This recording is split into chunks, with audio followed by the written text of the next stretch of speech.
Hello बच्चों, आज हम लोग करेंगे पोलराइजेशन और फजान रूल। फजान रूल जो है ये आपका बीएससी फर्स्ट ईयर के फर्स्ट सेमेस्टर का टॉपिक है। बहुत ही इंपॉर्टेंट टॉपिक है और एप्लीकेशन पॉइंट ऑफ व्यू से भी बहुत इंपॉर्टेंट है। क्वेश्चंस भी बहुत सारे बनते हैं इसमें से। तो आइए शुरू करते हैं। तो ये जो पोलराइजेशन है इसको समझने के लिए थोड़ा सा हम पहले बॉन्ड समझ लें। और बॉन्ड भी कौन सा? आयनिक बॉन्ड और कोवेलेंट बॉन्ड।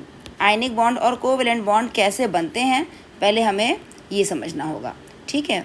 तो आयनिक बॉन्ड बच्चों कब बनता है? जब there is permanent transfer of electron.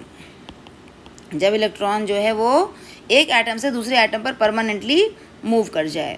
जबकि कोवेलेंट बॉन्ड कब बनता है? जब देयर इज़ इलेक्ट्रॉन की शेयरिंग। जब शेयरिंग ऑफ इलेक्ट्रॉन होता है, इलेक्ट्रॉन साझा किए जाते हैं, उस समय क्या होता है? कोवेलेंट बॉन्ड बनता है। फॉर एग्जांपल सपोज हमारे पास एक एटम है सोडियम और एक एटम है फ्लोरीन। सोडियम का एटॉमिक नंबर हम सभी को पता है 11 है, फ्लोरीन का कितना है? 9 है। सोडियम का अगर हम इलेक्ट्रॉनिक कॉन्फ़िगरेशन लिखते हैं तो वो हो जाएगा 281, क्योंकि 11 का मतलब है कि 11 प्रोटॉन है, 11 ही इलेक्ट्रॉन है। यहाँ पर भी 9 का मतलब है कि 9 प्रोटॉन है इसके पास और 9 ही इलेक्ट्रॉन है। प्रोटॉन पॉजिटिव होता है, इलेक्ट्रॉन नेगेटिव होता है, वी ऑल नो, ठीक है। तो अब हम इलेक्ट्रॉनों की बात कर रहे हैं कि सोडियम के इलेक्ट्रॉन क्या होंगे? 281 और फ्लोरीन के पास 9 है, इसका मतलब 27। अब दोनों को अपना ऑक्टेट कंप्लीट करना है, तो सोडियम अपना एक इलेक्ट्रॉन फ्लोरीन को देता है और जब ये देता है तो उसके पास कितने इलेक्ट्रॉन रह जाते हैं? 10 इलेक्ट्रॉन रह जाते हैं। इसके पास कितने हो जाते हैं? 10 इलेक्ट्रॉन हो जाते हैं। एक इसने गेन किया फ्लोरीन ने और सोडियम ने एक दिया, तो एक देने की वजह से सोडियम पर +1 चार्ज आता है और फ्लोरीन पर -1। क्यों? क्योंकि जब से ही सोडियम ने इलेक्ट्रॉन दिया, सोडियम के पास प्रोटॉन 11 थे और इलेक्ट्रॉन भी 11 थे। जैसे ही सोडियम ने एक इलेक्ट्रॉन दिया, प्रोटॉन अभी भी उसके पास 11 ही हैं, लेकिन इलेक्ट्रॉन कितने हो गए? 10। इसलिए एक पॉजिटिव चार्ज आता है। फ्लोरीन पे प्रोटॉन 9 थे और जैसे उसने एक इलेक्ट्रॉन ले लिया, इलेक्ट्रॉन 10 हो गया, यानी एक इलेक्ट्रॉन ज़्यादा हो गया, इसलिए इलेक्ट्रॉन का चार्ज बढ़ गया, दैट इज़ नेगेटिव चार्ज आ गया। अब ये जो Na+ और F- हैं, ये एक दूसरे के पास आ जाते हैं। वजह क्या है? कि एक पॉजिटिव आयन का एक नेगेटिव आयन के बीच में अट्रैक्शन होता है। हम सभी जानते हैं, ये लॉ ऑफ नेचर है कि पॉजिटिव का नेगेटिव के साथ अट्रैक्शन होता है और दो सेम पोल्स, सेम चार्जेस, यानी पॉजिटिव पॉजिटिव या नेगेटिव नेगेटिव के बीच में रिपल्शन होता है। ये जो बॉन्ड है इसको हम कहते हैं, और ये कैसा अट्रैक्शन है? मैं लिख सकती हूँ उसको इलेक्ट्रोस्टैटिक अट्रैक्शन। ये जो है इसे हम लोग नाम देते हैं आयनिक बॉन्ड, ठीक है। अब दूसरी हम बात करते हैं इलेक्ट्रॉनिक शेयरिंग की। मान लो हमारे पास F2 है, सपोज हमारे पास क्या है? F का भी हमने देखा कि एटॉमिक नंबर था 9 था, ठीक है। तो इसके आउटर मोस्ट शेल में इलेक्ट्रॉन्स हैं 27। अब दो फ्लोरीन अगर पास आ जाएं तो दोनों के पास एक एक इलेक्ट्रॉनों की कमी है, ना ये इसको दे सकता है ना ये इसको दे सकता है। तो इस केस में ये क्या करते हैं कि ये दोनों आपस में इलेक्ट्रॉनों की शेयरिंग करते हैं। पहले F ने भी एक इलेक्ट्रॉन बीच में रखा, दूसरे ने भी रखा, दोनों के पास कितने कितने बचे? एक रखा तो 7 थे, 6 बच गए। ये हो गए इस फ्लोरीन के, इसके भी 6 बच गए, ठीक है। तो दोनों ने इस बीच वाले इलेक्ट्रॉन को पकड़ लिया, यानी शेयर कर लिया, ओवरलैपिंग कर ली। इस समय जो दो इलेक्ट्रॉन हैं ये दोनों के बीच में शेयर्ड है, मतलब F भी इसको अपना मानता है और ये वाला F भी इसको अपना मानता है, दोनों F इसे अपना मानते हैं और इस समय इसे हम लोग नाम देते हैं कोवेलेंट बॉन्ड, ठीक है। ये मुझे लगता है आपको सबको पता भी रहा होगा, फिर भी एक रिविजन कर लिया हमने। अब ये जो आयनिक बॉन्ड है, दोनों वैसे तो अलग अलग हैं, आयनिक बॉन्ड और कोवेलेंट बॉन्ड अलग अलग हैं, लेकिन कभी कभी क्या होता है कि ये दोनों पूरी तरह से प्योर नहीं रह जाते और थोड़ा सा आयनिक कैरेक्टर कोवेलेंट में आ जाता है और थोड़ा सा कोवेलेंट कैरेक्टर आयनिक में आ जाता है। जब आयनिक बॉन्ड में कोवेलेंट कैरेक्टर आ जाए, क्या कहा मैंने? आयनिक बॉन्ड में कोवेलेंट कैरेक्टर आ जाए तो उसे ही हम नाम देते हैं पोलराइजेशन। क्या नाम देते हैं हम लोग? पोलराइजेशन। उधर कोवेलेंट बॉन्ड में अगर थोड़ा सा आयनिक कैरेक्टर आ जाए, कोवेलेंट बॉन्ड में आयनिक कैरेक्टर आ जाए तो उसे हम लोग नाम देते हैं डाइपोल मोमेंट, ठीक है। तो डाइपोल मोमेंट एक सेपरेट टॉपिक है, अलग वीडियो उसका डाल दूंगी मैं, लेकिन फ़िलहाल हमारे पास जो टॉपिक पढ़ने को है दैट इज़ पोलराइजेशन। तो पोलराइजेशन बच्चों क्या है कि अगर आयनिक बॉन्ड में थोड़ा सा कोवेलेंट कैरेक्टर आ जाए तो उसे हम क्या कहेंगे? पोलराइजेशन। अब आता कैसे है दैट इज़ इम्पॉर्टेंट, ठीक है। तो आता कैसे है बच्चों कि क्या होता है कि हमारे पास सपोज करिए अभी हमने देखा है कैटायन था Na और एक एनायन था F। Na का एटॉमिक नंबर था 11, F का एटॉमिक नंबर था 9। 11 का मतलब है इसके पास 9 प्रोटॉन्स हैं, यानी 9 प्लस हैं, और 9 ही इलेक्ट्रॉन, सॉरी मैं बात कर रही थी फ्लोरीन की, ये तो फ्लोरीन की थी। सोडियम का एटॉमिक नंबर है 11, यानी 11 प्रोटॉन्स हैं और 11 ही इलेक्ट्रॉन्स हैं। 11 प्रोटॉन मतलब पॉजिटिव चार्ज, इलेक्ट्रॉन मतलब नेगेटिव चार्ज। फ्लोरीन पे 9 है, इसका मतलब फ्लोरीन का एटॉमिक नंबर 9 का मतलब 9 प्रोटॉन्स हैं, 9 पॉजिटिव, और 9 इलेक्ट्रॉन्स हैं, 9 नेगेटिव। हम सभी जानते हैं प्रोटॉन कहाँ पर होता है, न्यूक्लियस के अंदर, तो इसका कोई लेन देन नहीं हो सकता, ये फिक्स्ड है, ये आप चेंज नहीं कर सकते हैं। चेंज किसका होता है, लेन देन किसका होता है, इलेक्ट्रॉन्स का। अब हमने क्या कहा, हम आयनिक बॉन्ड बनाते हैं, उसमें कोवेलेंट कैरेक्टर देखना चाह रहे हैं कि कैसे आया। आयनिक बॉन्ड कब बनता है, जब सोडियम ने अपना एक इलेक्ट्रॉन फ्लोरीन को दे दिया। 1 इलेक्ट्रॉन इसने किसको दे दिया, सोडियम ने फ्लोरीन को दे दिया। जब 1 इलेक्ट्रॉन दिया तो अब इसके पास इलेक्ट्रॉन कितने हो गए, 10 हो गए, एक इलेक्ट्रॉन कम हो गया। और यहाँ इसने एक इलेक्ट्रॉन ले लिया तो इसके पास के इलेक्ट्रॉन कितने हो गए, 10 हो गए, इसका एक इलेक्ट्रॉन बढ़ गया। तो आप देख सकते हैं कि यहाँ पर सोडियम में 11 प्रोटॉन हैं और 10 इलेक्ट्रॉन हैं, जबकि फ्लोरीन में 9 प्रोटॉन हैं, 10 इलेक्ट्रॉन हैं। यहाँ पर एक प्रोटॉन ज़्यादा है, यहाँ पर एक इलेक्ट्रॉन ज़्यादा है, ठीक है। तो अगर प्रोटॉन ज़्यादा है दैट्स वाई सोडियम पॉजिटिव है, यहाँ इलेक्ट्रॉन ज़्यादा है इसलिए F जो है फ्लोरीन जो है वो नेगेटिव है। अब ये जो दोनों हैं इनमें अगर मैं पूछूं किसका साइज़ बड़ा है, कौन बड़ा है कौन छोटा है, तो आप कहेंगे कि जो सोडियम है यहाँ पर प्रोटॉन ज़्यादा है। और साइज़ किस पर डिपेंड करता है, साइज़ देखिए बच्चों ऐसे डिपेंड करता है कि यहाँ प्रोटॉन होता है और यहाँ पर इलेक्ट्रॉन होता है। ये जो प्रोटॉन है ये जो है ये इलेक्ट्रॉन को अपनी ओर खींचता है, और जब खींचता है तो जितनी तेज़ वो खींचेगा इलेक्ट्रॉन को अपनी ओर ड्यू टू अट्रैक्शन, साइज़ उतना छोटा हो जाएगा, यानी मोर अट्रैक्शन स्मॉलर साइज़, जितना ज़्यादा अट्रैक्शन साइज़ उतना छोटा, ठीक है। अब यहाँ पर आप ये भी तो कह सकते हैं कि इलेक्ट्रॉन भी अपनी ओर प्रोटॉन को खींच सकता है, लेकिन इलेक्ट्रॉन प्रोटॉन को नहीं खींच पाता बिकॉज जो अट्रैक्शन होता है लेकिन उसकी जगह से उसको मूव नहीं करा सकता। क्यों, क्योंकि इलेक्ट्रॉन बहुत छोटा है और प्रोटॉन बहुत बड़ा है, यानी कि जो प्रोटॉन है वो इलेक्ट्रॉन से 1837 टाइम्स बड़ा है। प्रोटॉन जो है वो इलेक्ट्रॉन से 1837 टाइम्स बड़ा है, तो प्रोटॉन का इफेक्ट ज़्यादा इंपॉर्टेंस रखता है, ठीक है। अब यहाँ पे मैंने पूछा था आपसे कि कौन सा छोटा कौन सा बड़ा, यानी सोडियम प्लस छोटा या F माइनस छोटा। तो क्या होता है कि जब हम अगर कैटायन की बात करते हैं, किसी भी कैटायन की बात करते हैं, तो वहाँ आप देख सकते हो कि प्रोटॉन ज़्यादा है, जबकि जब एनायन की बात करते हैं तो वहाँ आप देख सकते हो कि वहाँ इलेक्ट्रॉन ज़्यादा है। प्रोटॉन ज़्यादा होगा तो इलेक्ट्रॉनों को और तेज पुल करेगा, बहुत तेज़ी से अपनी ओर खींचेगा, इसलिए साइज़ क्या हो जाएगा, छोटा हो जाएगा। इस वजह से ये क्या होता है, हमारा स्मॉलर होता है। वहीं जो एनायन है वहाँ इलेक्ट्रॉन ज़्यादा है, प्रोटॉन कम है, तो प्रोटॉन यहाँ जैसे 9 प्रोटॉन हैं और 10 इलेक्ट्रॉन, तो 9 प्रोटॉन्स 9 इलेक्ट्रॉन को बेशक अच्छे से पकड़े हुए होंगे, अच्छे से खींच रहे होंगे, लेकिन एक इलेक्ट्रॉन एक्स्ट्रा होने की वजह से वो उसे उतनी अच्छे से पुल नहीं कर पाता है, इसलिए इसका साइज़ जो है वो थोड़ा सा बड़ा रह जाता है। क्या रह जाता है, बड़ा, ठीक है, लार्जर हो जाता है। अब ये जो स्मॉलर कैटायन है और लार्जर एनायन, इन्होंने आयनिक बॉन्ड बना लिया। इन्होंने क्या बना लिया, आयनिक बॉन्ड। अब मैं कैटायन छोटा बना रही हूँ और एनायन में थोड़ा सा बड़ा बना रही हूँ, ठीक है। जब ये आयनिक बॉन्ड बनाते हैं तो इस आयनिक बॉन्ड में जो प्रोटॉन का न्यूक्लियस है, जो कैटायन का न्यूक्लियस है, वो अपने इलेक्ट्रॉनों को तो अपनी ओर खींचता ही है, साथ ही साथ ये एनायन के इलेक्ट्रॉनों को भी अपनी ओर खींचने लगता है। अब आप पूछेंगे क्यों, वजह ये है बच्चों कि यहाँ क्योंकि हमने देखा कि ये लार्जर है।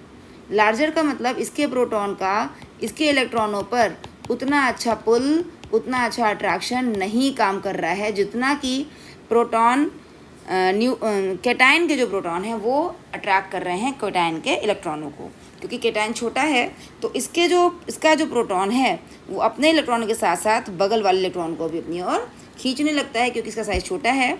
इसको एग्जाम्पल के तौर पे आप ऐसा समझिए, जैसे मान लीजिए कोई एक माँ है जिसका एक ही बच्चा है और कोई एक माँ है जिसके 5 बच्चे हैं, तो जिसका एक ही बच्चा होगा वो अपने बच्चे पे पूरा फोकस रखती है, और बल्कि फिर वो अपने बच्चे से फोकस करके फ्री होगी तो हो सकता है वो बगल वाले बच्चे या अपने भाई के बच्चे या देवर के बच्चों पर भी फोकस कर सकती है।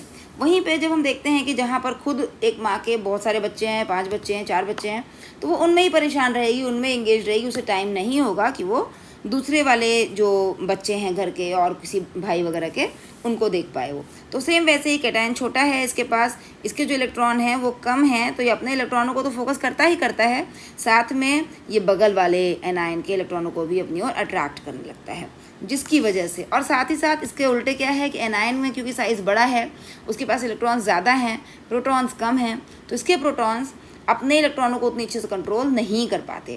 तो इसके इलेक्ट्रॉन जो हैं वो एक तरह से आप कह सकते हो बहक जाते हैं या बिगड़ जाते हैं, और क्या करते हैं वो एनायन के ऊपर, कैटायन के ऊपर ऐसे करके चढ़ जाते हैं मीन्स इसका शेप डिफॉर्म हो जाता है, यानी जो कैटायन है उसकी वजह से जो एनायन था उसका शेप बिगड़ जाता है। उसका शेप जो बिगड़ता है इसके वजह से यहाँ पर थोड़ी सी ओवरलैपिंग हो जाती है। क्या हो जाती है? ओवरलैपिंग। और यही ओवरलैपिंग अभी हमने देखा कि ये क्या होती है। ओवरलैपिंग को हम क्या कहते हैं? Overlapping is covalent bond. तो यही जो ओवरलैपिंग है वो क्या कॉज करती है? Covalent character. तो ये तो बात हुई कि कैसे कोवेलेंट कैरेक्टर इंट्रोड्यूस हो जाता है आयनिक बॉन्ड में, और इसी कोवेलेंट कैरेक्टर को ही हम नाम देते हैं, जो कि आयनिक बॉन्ड में घुस गया। आयनिक बॉन्ड में कोवेलेंट कैरेक्टर को ही हम नाम देते हैं पोलराइजेशन। तो this is known as polarisation. ठीक है, अब ये जो पोलराइजेशन है ये किस पे डिपेंड करता है, यानी कि हमारा जो नेक्स्ट इससे रिलेटेड टॉपिक है that is factors affecting polarisation. और ये किसने हमारे किसने इसके ऊपर ज़्यादा विचार किया, बहुत अच्छे से बताया, वो थे फजान। उन्होंने इस विषय में बहुत अच्छे से बात करी, इसके बारे में बहुत अच्छा एक्सप्लेनेशन दिया और इसे बताया। तो क्या बताया उन्होंने कि जो कैटायन है और जो एनायन है, दोनों के लिए ये जो पोलराइजेशन है उसको अफेक्ट करने के फैक्टर्स अलग अलग हैं। पहले हम बात करते हैं फॉर कैटायंस। कैटायंस के लिए बच्चों जितना साइज इसका छोटा होगा, यानी कि polarisation is inversely proportional to size. ठीक है, फर्स्ट पॉइंट। दूसरा, पोलराइजेशन जितना साइज छोटा होगा पोलराइजेशन या उतना ज़्यादा होगा, यानी कोवेलेंट कैरेक्टर उतना ज़्यादा होगा, यानी कि साइज जो है वो पोलराइजेशन के इनवर्स रिलेशन में है। Second point, polarisation is directly proportional to the charge of ion. Cation पर जितना ज़्यादा चार्ज होगा पोलराइजेशन उतना ज़्यादा होगा। और थर्ड पॉइंट था कि polarisation is directly proportional to, देखिए मैं कहीं Z लिख रही हूँ कहीं S लिख रही हूँ, दोनों ही टर्म्स यूज़ होते हैं। कहीं पर इसको S भी लिखा जाता है और कभी कभी इसको Z से भी लेते हैं हम लोग। US इंग्लिश और ब्रिटिश इंग्लिश का फ़र्क है। ठीक है, तो polarisation is directly proportional to number of D electrons in cation. Cation में नंबर ऑफ D इलेक्ट्रॉन्स जितने ज़्यादा होंगे पोलराइजेशन उतना ज़्यादा होगा। सेम उन्होंने एनायन के लिए भी बताया, उसको भी देख लेते हैं, उसके बाद मैं इसको एक्सप्लेन करती हूँ कि ऐसा क्यों है। तो पहले फ़िलहाल हम देख लेते हैं कि एनायन के लिए क्या बताया उन्होंने। एनायन के लिए बताया कि पोलराइजेशन, यहाँ साइज़ जो है वो इन्वर्स हो गया। आपने देखा था अभी, साइज़ जितना छोटा होगा, कैटायन का साइज़ जितना छोटा, इसका मतलब वो अपने इलेक्ट्रॉनों को उतने अच्छे से कंट्रोल कर चुका है। और जब वो अपने इलेक्ट्रॉनों को बहुत अच्छे से कंट्रोल कर चुका है, दैट मीन्स वो अब एनायन के इलेक्ट्रॉनों पर इफेक्ट डालेगा। उसी तरह से एनायन का साइज़ जितना बड़ा होगा, एनायन जितना लार्जर होगा, उसके इलेक्ट्रॉन दैट मीन्स कि उतने ज़्यादा लूज़ हैं, उसके अपने न्यूक्लियस के प्रभाव में नहीं हैं। यानी कि एनायन का साइज़ जितना बड़ा, उसके इलेक्ट्रॉन के अंदर टेंडेंसी होगी कि वो बगल वाले आयन पर यानी कैटायन पर ओवरलैप कर जाएं, चढ़ जाएं। इसलिए साइज़ ज़्यादा होगा तो ओवरलैपिंग ज़्यादा होगी एनायन के साइज़ बड़ा होने पर, और ओवरलैपिंग ज़्यादा का मतलब कोवेलेंट कैरेक्टर ज़्यादा, मतलब पोलराइजेशन ज़्यादा। तो एनायन के लिए वो साइज़ वाला फैक्टर बस उल्टा है, यानी ऑपोजिट है, उसका इन्वर्स है। बाकी सेम है कि polarisation is directly proportional to charge. देखिए बच्चों, पहला वाला पॉइंट तो आप समझ गए कि साइज़ का क्या इफ़ेक्ट है। चार्ज का क्या इफ़ेक्ट है बच्चों? चार्ज का इफ़ेक्ट ये है कि अगर चार्ज ज़्यादा होता है, मोर चार्ज, चार्ज का मतलब जितना ज़्यादा चार्ज होगा ट्रांसफ़र ऑफ इलेक्ट्रॉन उतना ज़्यादा होगा। जितना ज़्यादा चार्ज होगा, बल्कि मैं यहाँ पे डायरेक्टली प्रोपोर्शनल का साइन भी लगा सकती हूँ उसके लिए, कि चार्ज जितना ज़्यादा होगा उतना ज़्यादा इसका मतलब है इलेक्ट्रॉन का ट्रांसफ़र हुआ है। ट्रांसफ़र जितना ज़्यादा हुआ है उतना ही जो कैटायन है उसने जितने इलेक्ट्रॉन दे दिए होंगे उसका साइज़ उतना छोटा हो गया होगा, या हम कह सकते हैं कि उसका न्यूक्लियस उतना फ्री हो चुका होगा, उसके पास उतने कम इलेक्ट्रॉन होंगे कंट्रोल करने को, और इस वजह से वो एनायन के इलेक्ट्रॉन को अपनी ओर अट्रैक्ट कर रहा होगा। इसके अपोजिट एनायन पर चार्ज जितना ज़्यादा होगा मतलब उसके पास उतने एक्स्ट्रा इलेक्ट्रॉन आ चुके हैं, और उतने एक्स्ट्रा इलेक्ट्रॉन आने का मतलब है कि उसके इलेक्ट्रॉन उतने कंट्रोल से बाहर हो गए हैं, यानी वो उसको कंट्रोल उसका न्यूक्लियस उन इलेक्ट्रॉनों को कंट्रोल नहीं कर पा रहा है। दैट मीन्स उन इलेक्ट्रॉनों को कैटायन अपनी ओर अट्रैक्ट कर सकता है, अपनी ओर खींच सकता है।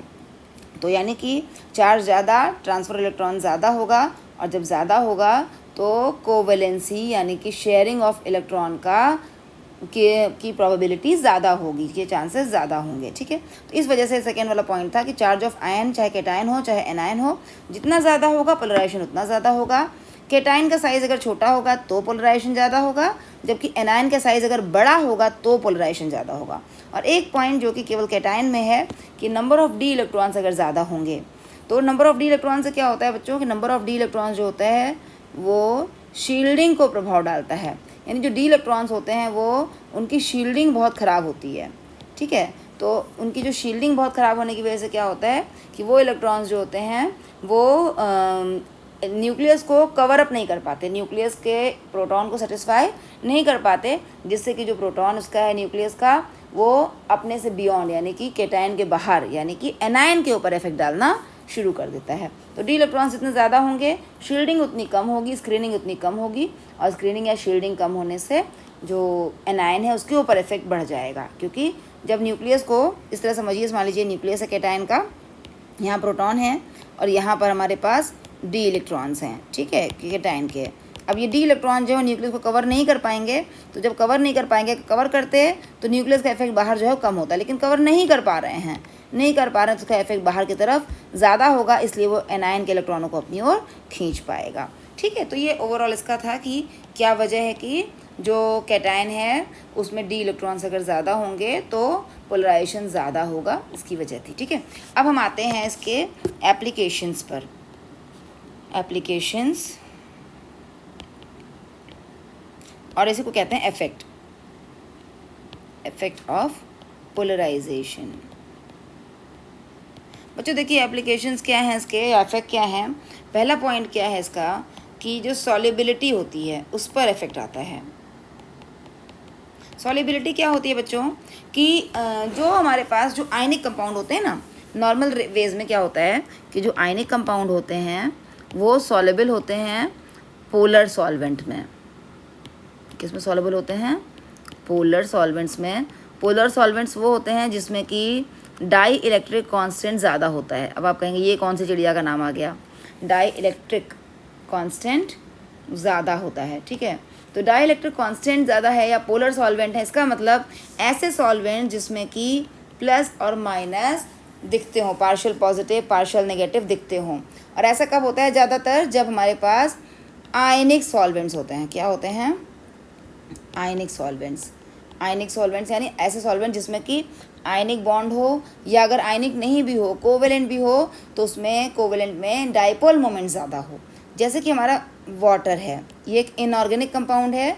इनऑर्गेनिक कंपाउंड जो होंगे उसमें ज़्यादातर कोवेलेंट कैरेक्टर जो है वो होगा, यानी अगर आयनिक बॉन्ड नहीं भी है और उनमें कोवेलेंट बॉन्ड भी है तो भी उनमें मैंने थोड़ा सॉरी मैंने गलत बोल दिया कि अगर आयनिक सॉल्वेंट होगा तो उसमें आयनिक कैरेक्टर ज़्यादा होगा, यानी आयनिक कैरेक्टर का मतलब उसके अंदर डाई इलेक्ट्रिक कांस्टेंट ज़्यादा होगा या पोलैरिटी ज़्यादा होगी। ठीक है, क्यों होगी वो डाइपोल मोमेंट का टॉपिक है, लेकिन फिलहाल आप समझिए जैसे वाटर है तो वाटर एक हमारा पोलर सॉल्वेंट है।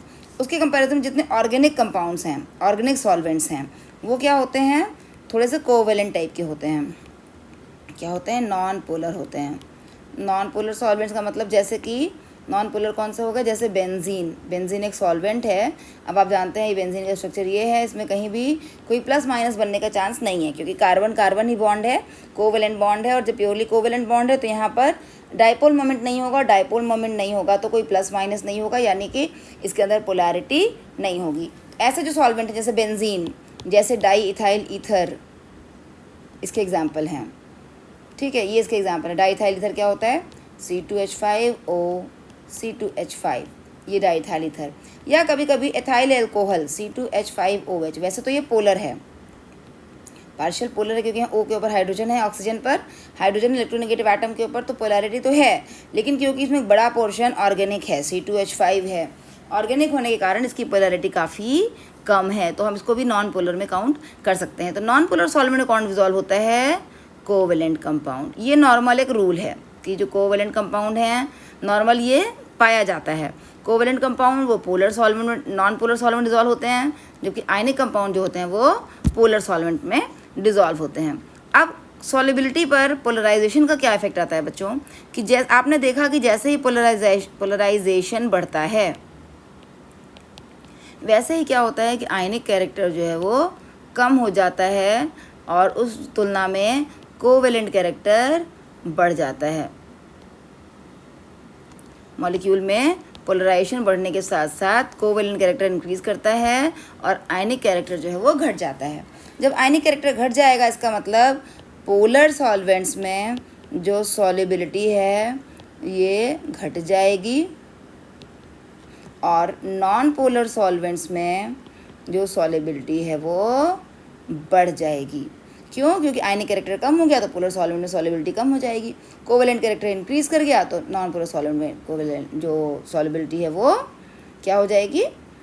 बढ़ जाएगी। ठीक है, अब इसका एग्जाम्पल हम देखते हैं। एग्जाम्पल है जैसे मान लीजिए हमारे पास कोई मैं कंपाउंड लेती हूँ जिसमें कि मैं बताती हूँ आपको इसका फ़र्क क्या पड़ता है। ठीक है, जैसे हमारे पास लिथियम फ्लोराइड ले लूँ मैं, LiF LiCl LiBr Lii, lithium fluoride, lithium chloride, lithium bromide और लिथियम आयोडाइड। अब अगर मैं कहूँ यहाँ पर वाटर में सॉल्युबिलिटी किसकी ज़्यादा होगी, तो वाटर क्योंकि पोलर सॉल्वेंट है तो पोलर सॉल्वेंट में उसकी सॉल्युबिलिटी ज़्यादा होगी जिसमें कोवेलेंट कैरेक्टर कम हो। यहाँ पर इन सब में आप कंपेयर कैसे करेंगे? सब में लिथियम कॉमन है, लिथियम को छोड़ दीजिए, जो कॉमन है उसको हम कंपेयर नहीं करते। कंपेयर क्यों करते हैं?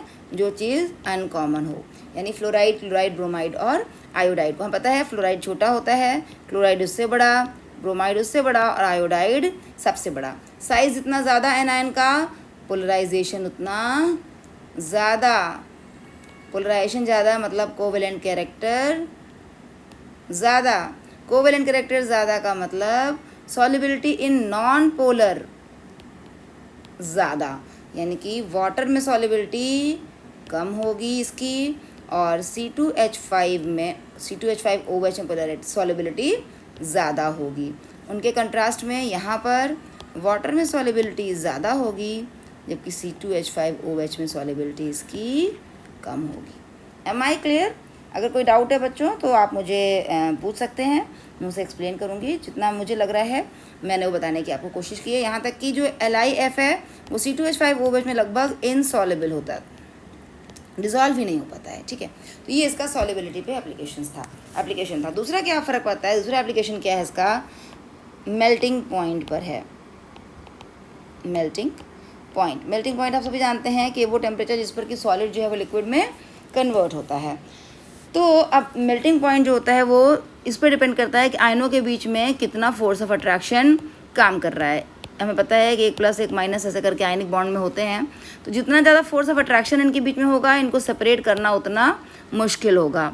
तो मेल्टिंग पॉइंट में हम इनको दूर दूर करते हैं। हमें पता है कि सॉलिड की तुलना में लिक्विड में जो आयंस हैं वो थोड़े दूर हो जाते हैं, तो उसके लिए बीच का फोर्स जो है वो तोड़ना होगा और बीच का फोर्स तोड़ने के लिए इनके बीच में अगर फोर्स कम होगा तो हमारे लिए तोड़ना आसान होगा।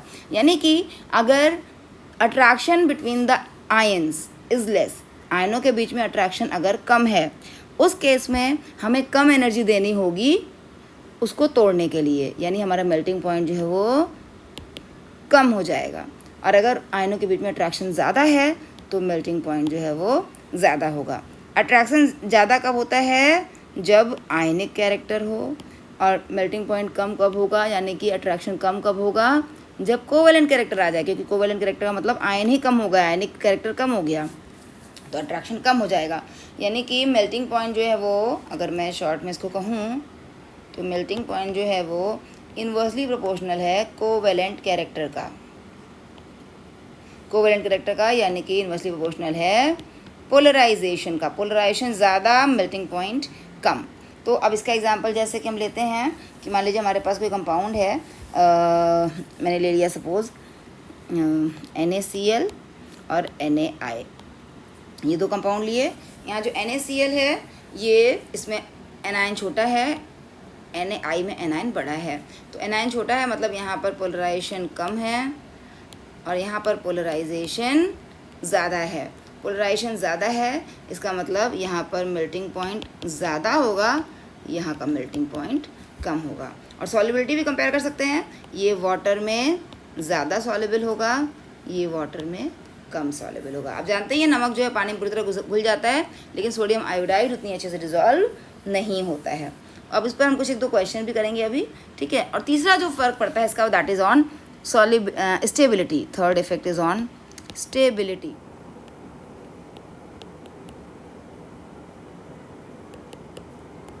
ठीक है, अब यहाँ पे क्या होता है देखिए, स्टेबिलिटी जो होती है इसमें कुछ जगह पे हम इसको देख सकते हैं और पोलराइजेशन के आधार पर हम कुछ इफेक्ट्स को, कुछ कंपाउंड्स की स्टेबिलिटी को एक्सप्लेन कर सकते हैं, ठीक है। तो क्या होता है कि जैसे मान लीजिए हमारे पास एक कंपाउंड है बेरिलियम कार्बोनेट और कैल्शियम कार्बोनेट, एक ही ग्रुप के मैं ले रही हूँ, बेरिलियम कार्बोनेट, कैल्शियम कार्बोनेट और फिर हमने ले लिया बेरियम कार्बोनेट। तो क्या होता है कि जब कोवेलेंसी ज़्यादा होती है, जहाँ कहीं भी कोवेलेंसी ज़्यादा होती है, तो ये जो कार्बोनेट्स हैं इनके अंदर जो, इसको अगर आप देखेंगे तो कुछ इस तरह का है ये कार्बोनेट।